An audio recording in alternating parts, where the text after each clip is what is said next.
ओम शांति।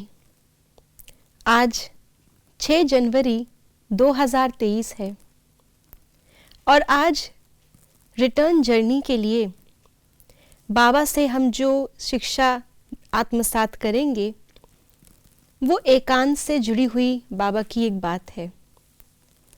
बाबा ने हमें एकांत का सच्चा अर्थ बताया है। एकांत का अर्थ केवल बाहरी रूप से शांत होना नहीं है, लेकिन संकल्पों की भी हलचल समाप्त हो।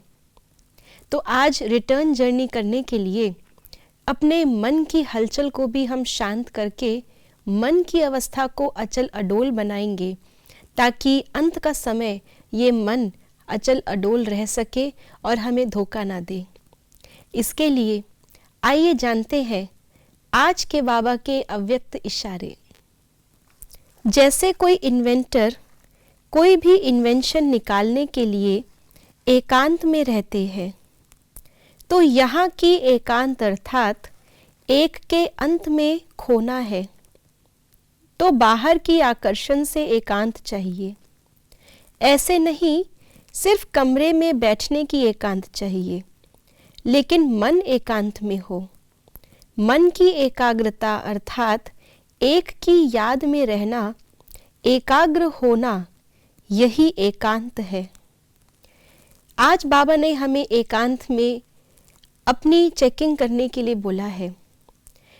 ऐसा ज़रूरी नहीं है कि आसपास कोई कुछ बोल नहीं रहा, कोई है नहीं तो हम एकांत में हैं। हो सकता है मन ही मन हम अपने आप से बहुत कुछ बोल रहे हो। मन मेरा शांत ना हो, मन में शुभ संकल्प ना हो, तो भी एकांत नहीं है।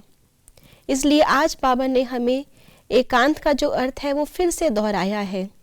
एक के अंत में खो जाना या एक की ही याद में रहना, इससे दोनों पर्पस सॉल्व होते हैं। जब हम एक बाबा की ही याद में खोए हुए होते हैं, उनके अंत यानी कि उनके गुणों की गहराइयों को अनुभव कर रहे होते हैं, उस समय अपने आप हमारे मन में कोई भी अगर नेगेटिव या वेस्ट था तो वो हो नहीं सकता, वो हट जाएगा। तो इसलिए हमारा मन शुद्ध भी बन जाएगा और फिर बाहर कोई हलचल आ भी जाए तो भी मेरा मन उस हलचल में आकर्षित नहीं होगा। यह है एकांत का सही मीनिंग, और यही एकांत हमें अंत के समय एकाग्र करेगा और हमें विजयी बनाएगा। क्योंकि अंत का जो पेपर होगा वो 1 सेकंड का होगा, और उस 1 सेकंड में जीत पाने के लिए समय को टीचर ना बनाते हुए इस समय पर अपने आप को इस एकांत की, इस एकाग्रता की हम प्रैक्टिस कराएं कि भले ही मेरे आसपास वातावरण कुछ भी हो, वायुमंडल या परिस्थितियां कुछ भी हो, लेकिन मैं अपने मन और बुद्धि को उस हलचल में ना लेके जाऊं, उससे आकर्षित ना हो जाऊं और अपने मन को, अपने संकल्पों को एक की ही याद में अचल अडोल बना सकूं। ओम शांति।